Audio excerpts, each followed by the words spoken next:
Alright, so the garden's looking pretty good. Real good. As I water it here Saturday, late morning. Probably a little later than I should. The sun's up pretty good. Sun's out and the guns are out. But I'd rather, as much as I love watering this garden and taking care of the chickens, I'd rather be up in South Carolina where the family's at right now. Kirby had a little JROTC graduation training thing, and I couldn't be there because I was here manning the Backyardstead, which, you know, it really, life's all about choices and decisions and priorities, and obviously my family's the priority, but I can't be there right now, and I don't like that. I don't like that feeling. And if you live in an area, because there's a need here, there's a real need here, and I might, there's a part of me that wants to do this myself, but there's a real struggle I have between the freedom and independence of being able to just take off on the weekend and go do what I want. Well, I've kind of made a decision to do this, and that's every weekend. Now, if there was somebody I could pay $50 or heck, even $100 to leave for the day or the night and know that my plants are getting watered and that the chickens are getting fed and watered and everything's going well, and heck, even come back to a clean coop would be amazing. So if you live in an area like I do, where there's a lot of people with chickens and hopefully a lot of people with gardens, then there's an opportunity to make a couple bucks.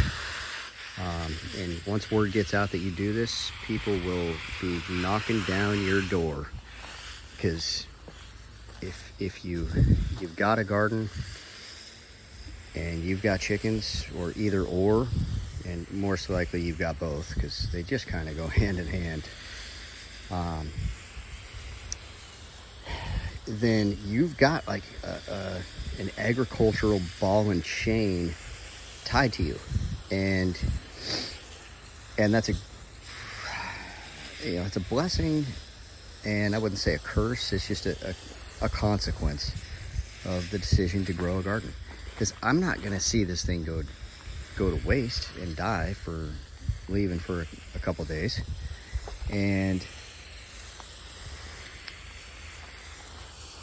I don't know, I'm just very torn here, but there's a niche and a need for people that have gardens that just want to get a little break out of town for a night or two, or more, but something to think about. And yesterday, just to reinforce how there's a lot of gardens, there's a lot of people raising chickens in this area. We had our AC looked at yesterday. Had a little bit of an issue. It's still working, but not the way it should be. They came out, and as a nice, courtesy, I said, "Hey, you guys want some eggs before you go?" And they're like, "Oh, no, we're good on eggs. We got chickens at the house, and we have no shortage of eggs." So I know the problem, and it's not a problem, but I know that situation very well, because that's us. But this just goes to show you, even the guy that's coming and looking at the AC is like, "No, I'm good on eggs, man. Thanks. We got a bunch." And I think it's important to live in an area where people are doing that, because as much as it's an inconvenience right now to maybe not go out of town, or to do it, but have somebody that's going to take care of your stuff for you while you're gone. The bigger inconvenience, and I'm playing a longer game here, the bigger inconvenience is as things get worse with the economy, with the dollar. You saw Saudi Arabia didn't renew their 50-year contract with us to be on the petrodollar. Things are going to get, you think inflation's bad now. Not only are we going to be I wouldn't say fighting inflation. You can't fight inflation.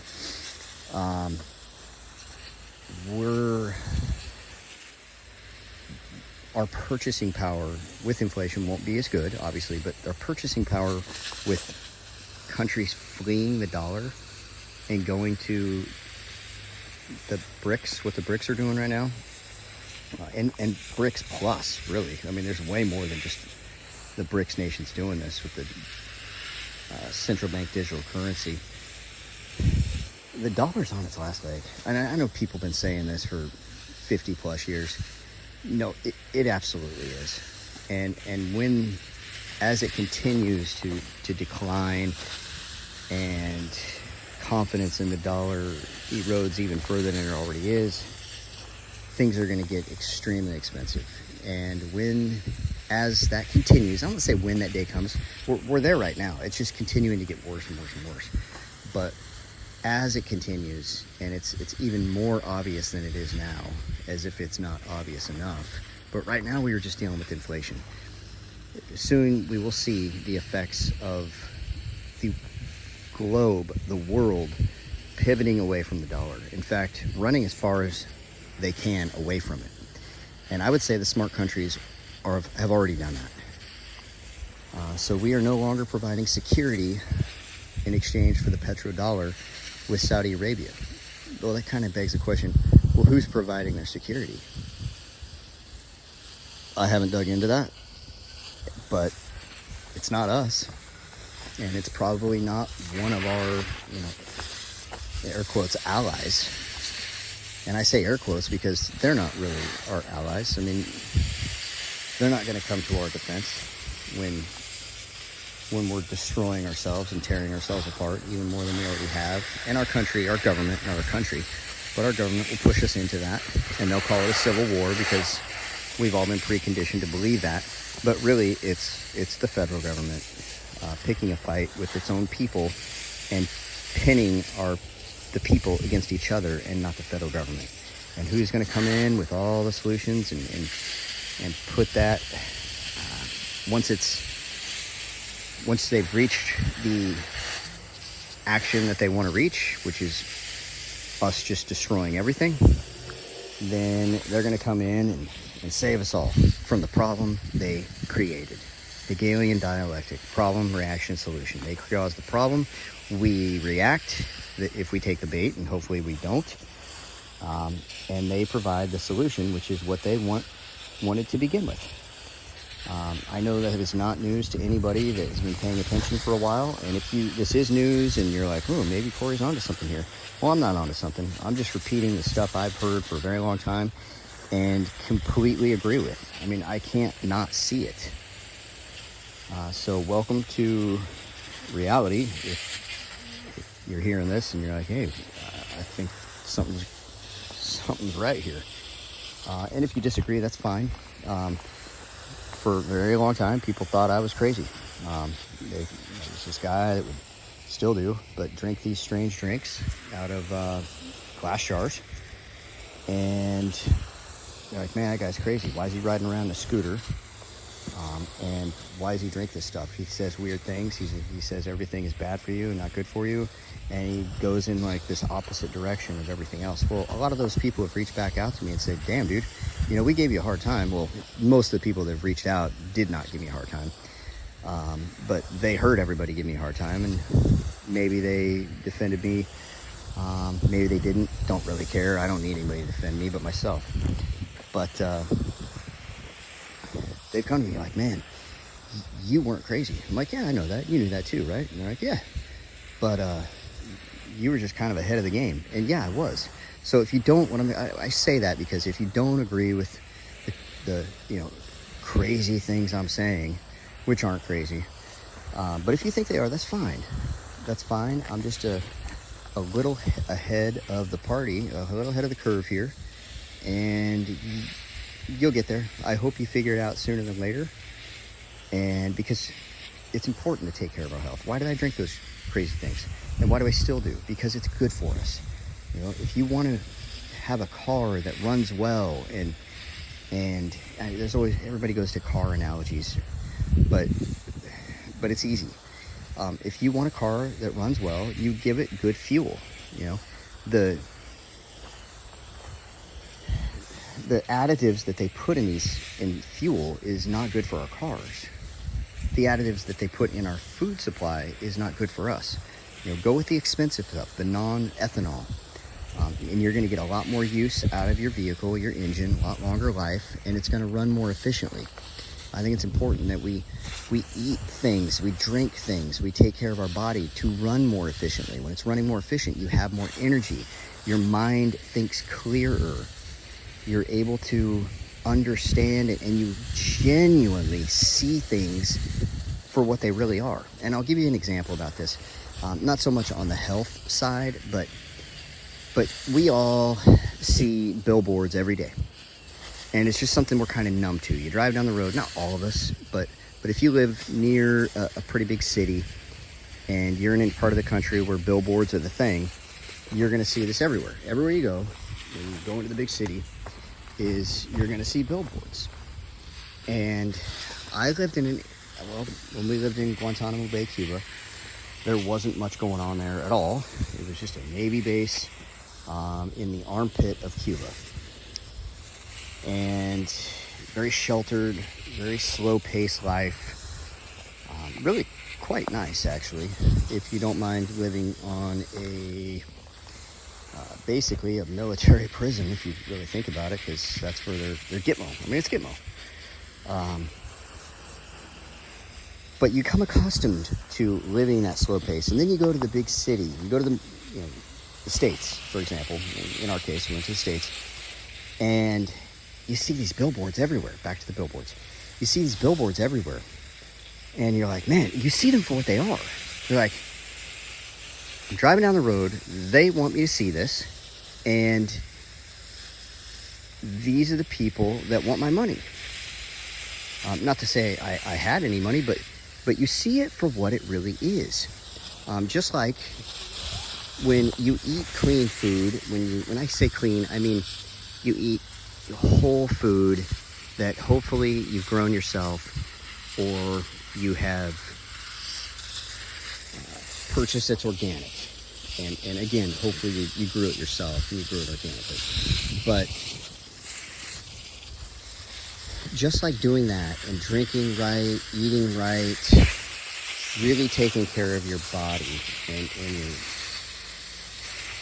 your cognition and everything goes with that, you start to see the world through a different lens, because you've cleaned up your diet. You're not eating this trash. And I really believe that you're consuming not only the nutrients and everything that keeps us going and growing, we're consuming the energy. Energetically, we're consuming what we're eating. So if you're consuming meat that has been produced on a factory farm, look at those flowers, aren't they pretty?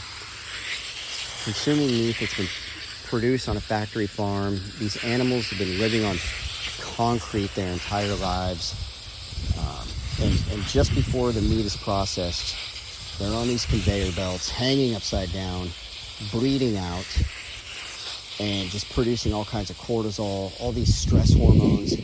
They're in the fight of their life, and they're dying. We're consuming that energy. And now take that energy and think about that. These animals are stressed. They've lived a horrible life. You could say, well, they don't know any different. They do. I mean, really, they do. They know that there's something more to life than what the life that they're living. I guarantee you, just like you and I know, there's more to life than paying taxes and consuming and buying. There's far more to life than that. And these animals, I think they're quite a bit more dialed in than we are to whatever it is they need to be dialed into and we need to be dialed into. And they just know. So we're consuming that meat. And I'm not knocking meat at all. Like, we need meat. And I always say, whatever I always quote Dr. Leonard Caldwell, whatever the government says to do, government has their agenda, I have my agenda. I have mine. Whatever they say to do, I do the opposite. Well, the government wants us to not eat meat. They want us to eat bugs. They want us to eat the bugs, like Klaus Schwab, globalist world villain, tells us to do. And they will be successful in that for a lot of people. But the more self-sufficient we are, and the more we run in the opposite direction as they do, the better off we're going to be. So it goes back to this garden and me missing out on this event. My family's my number one priority. And I missed this event simply because I haven't dialed into or looked for somebody that can take care of our plants and our chickens when we leave for a weekend. And I'd really like to do that. I think it's really important. And even if it was just, twice a year, that would be a really good thing. So that's something I'm going to work on. Maybe I've got some neighbors that might be interested. And truth is, I'm quite certain I could get this done because we've got neighbors that have chickens and they don't really go anywhere either. And for a reason, and the same reason we don't. It's not that they don't have the resources to go anywhere. They just,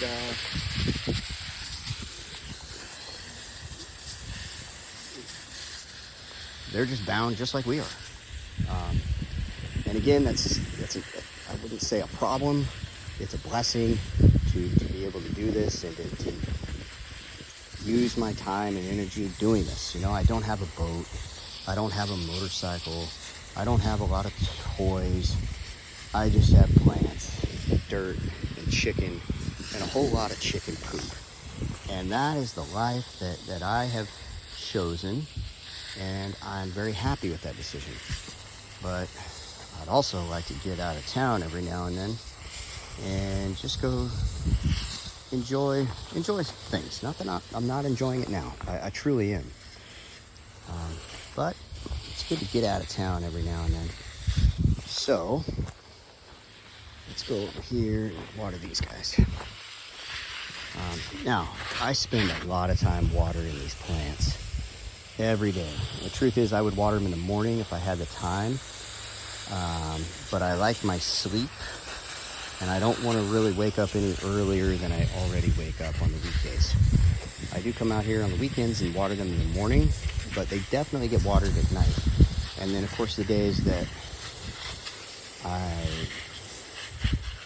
during the week and the days that Charlene has off, she waters the plants in the morning, and then I get them at night.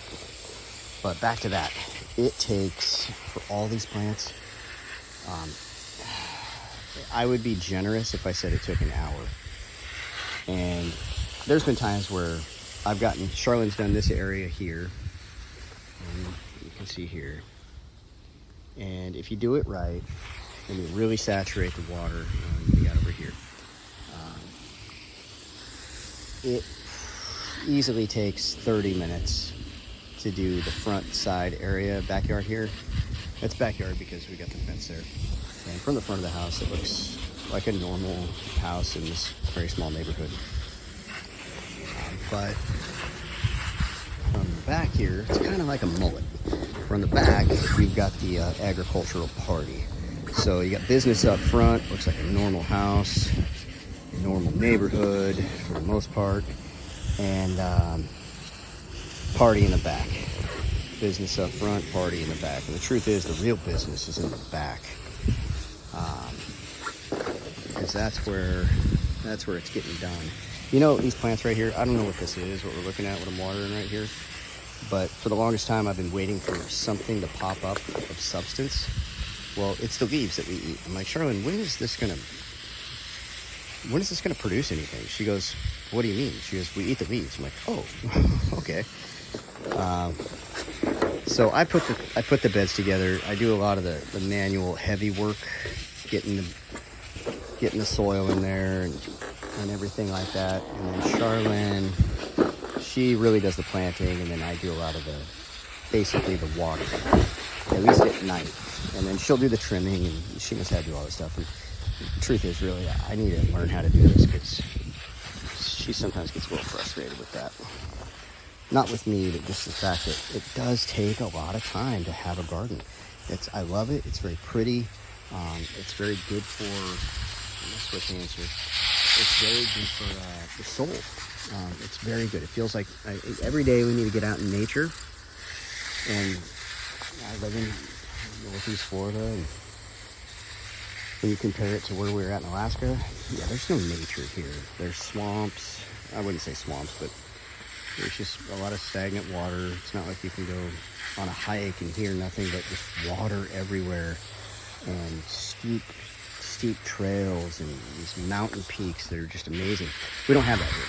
So I've created my own little version, my own little happy place right here in our backyard, my little oasis. And when I think of oasis, I think of flowing water and just this beautiful place. Well, there's my flowing water, and here's the oasis. But it's important to have your happy place. And truth is, my happy place, most days, it was in Alaska. And I say most days because it's not an easy place to live. It can be very challenging mentally, physically as well. I mean, I get in the car now in the winter, and I just get in the car and I take off. I drive. I don't have to clear the driveway of heavy snow. I don't have to do all that stuff. I don't have to get on the roof and push snow off the roof. And that's nice. So really what I'm saying is there's no perfect place. There's no perfect place on earth. But I think it's important to do the best you can with what you have where you are. And I've said that a million times, and I'll say it a million times again, because that information just never expires. That wisdom never expires. It's always relevant. Do the best you can with what you have where you are. And I'm going to go back to my favorite quote by Dr. Leonard Caldwell, chiropractor. And that is, the government has their agenda, I have mine. Whatever they say to do, I do the opposite. And everybody I know, in especially recent years, that did the opposite of what the government said to do, they do not regret that decision one bit. I'm not saying the folks that did what the government said to do regret their decision. Maybe they do, maybe they don't, but I'm not judging their decisions. Those are their decisions that they made. And I tried to help some folks help influence their decisions with giving a counterpoint to what the government was telling people. And you could say, well, it wasn't the government that told everybody to do these things. It was media. Okay, cool. You can believe that, and yeah, that it was the media. But who funds the media? Big Pharma, sponsored by, fill in that blank. We all know who it is. And but recent, we knew this. Anybody who's paying attention, and that's not a knock to anybody that didn't know this, was the government paid social media influencers to put out propaganda. And they used I wouldn't say our tax dollars, because our tax dollars they tax us just to keep us down and stick it to us. They went into the national debt. They expanded our national debt to pay social media influencers to lie to people that had no business promoting what they were promoting. And I don't even want to say it because it makes me sick. But you know what they promoted. They promoted it, and you couldn't go anywhere without hearing about or seeing it literally in your face to go do the thing. And it was so bad that, you know this, to get into restaurants in certain areas, you had to provide proof of doing the thing. And you were literally denied access to a normal life, liberty, and the pursuit of happiness. You were denied that. unless you did the thing and you could show proof that you did the thing. And that is not the world I want to live in. That is not the world I want to leave my children or my children's children. No one should be medically coerced to doing anything that they don't want to do to live a normal life. And anybody that will argue against that, I'm going to use a little restraint here and not say what I really want to say. But anybody that thinks it's okay to coerce people to violate their bodily autonomy, take that logic and apply that to rape, sexual assault, anything else. Because I personally view medical abuse, because that's what it is, and violation of bodily autonomy, I see it no different than somebody than sticking that needle in you through coercion. We're not to force yet.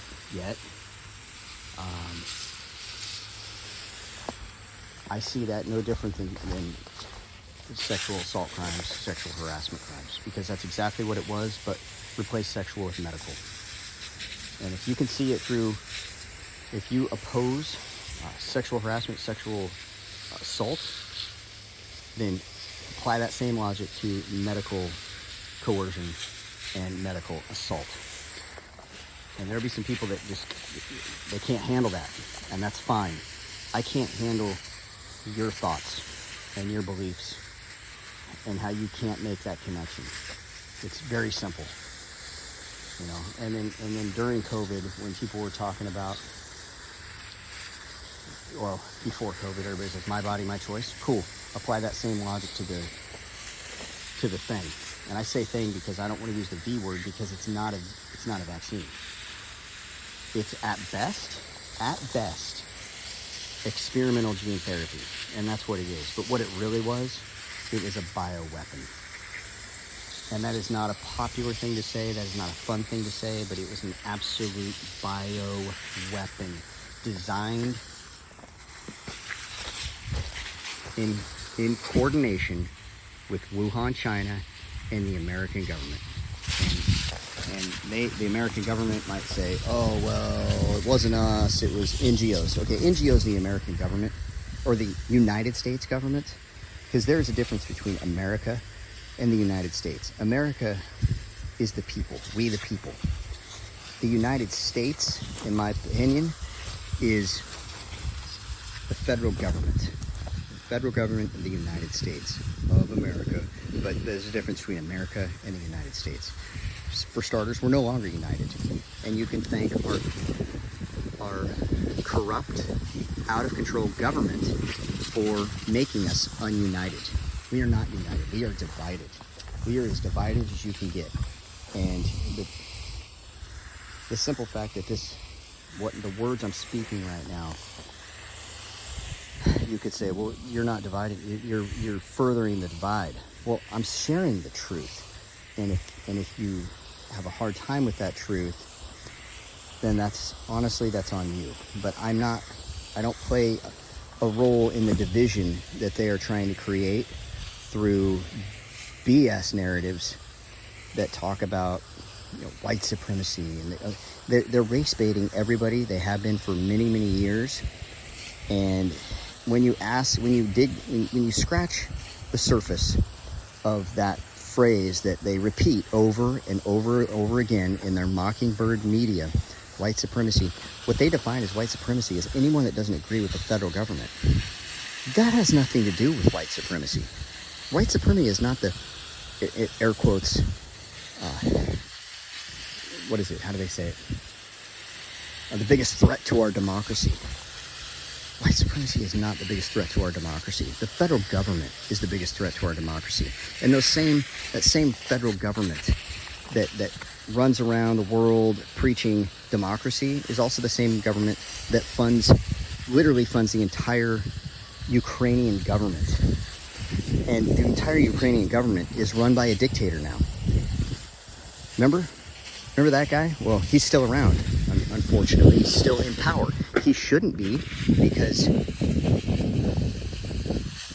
his presidency and the election was suspended through war powers. They said, oh, we can't have an election because we're at war. All the more reason to have an election, because that guy, Zelensky, is the reason you're at war. And the people that give him money are the reason you're still at war.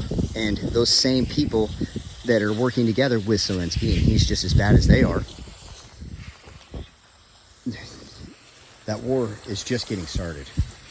And that war will move far beyond just Ukraine.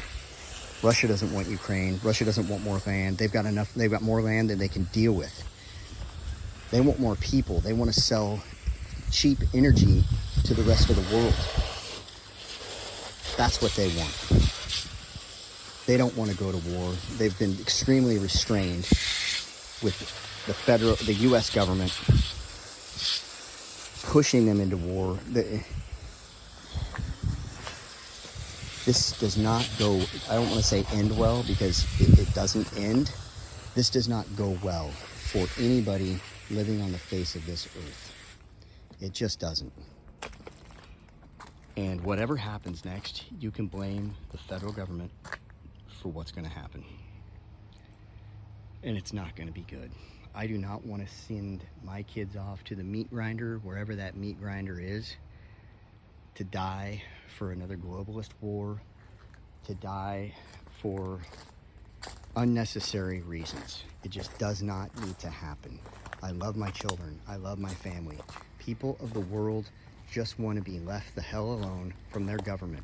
They don't want to be taxed into oblivion with tax money that goes to pay, in our case, the interest on the Federal Reserve that we should have never gotten in business with.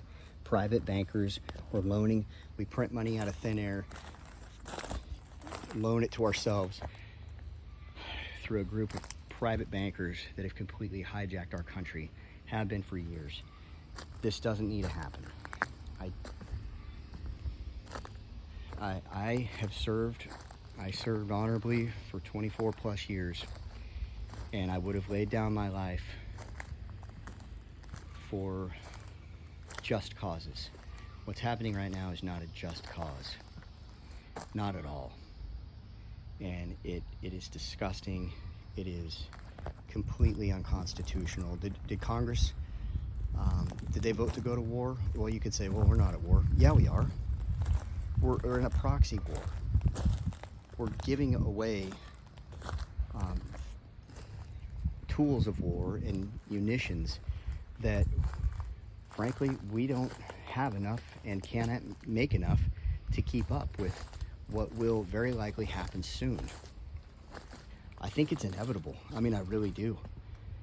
We've reached beyond the tipping point, and it's going to take a miracle for that to change.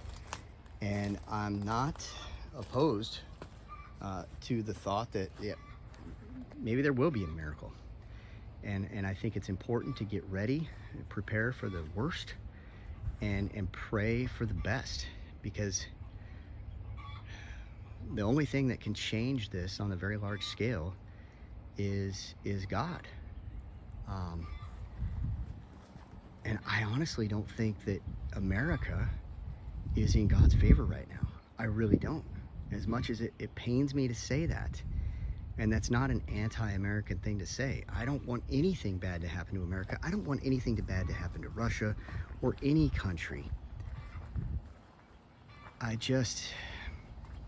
want people to be free and to flourish and do the best they can with what they have where they are, and to be able to help themselves and help others. And that's not a radical thought. It's very simple.